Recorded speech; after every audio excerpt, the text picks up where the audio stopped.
Welcome to the Tech Egg. Don't get scrambled. Enjoy the video. You begin by inserting the eyepiece graticule into the scope and immediately calibrating it. Use a stage micrometer at your lowest objective, then at higher objectives. Measure how many micrometer divisions equal one reticle division and note micro-m/division. Once done, refocus the graticule so reticle lines are sharp, then load your slide and center the region of interest. Make sure the eyepiece is seated and your eye is relaxed to avoid parallax while you proceed. Now align the sample so the feature you want to measure crosses the graticule scale perpendicularly.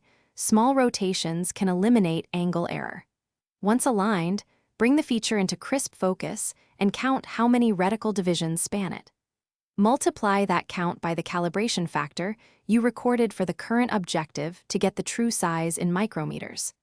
Make sure to log objective magnification, calculated size, and any image conditions so measurements remain reproducible and comparable.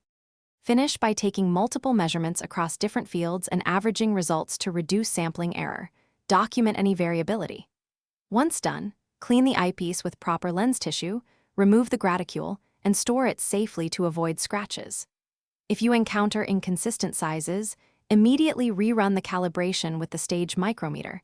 Check for parallax by ensuring your eye is centered, and verify the slide is flat and not tilted. That troubleshooting sequence resolves most common measurement errors.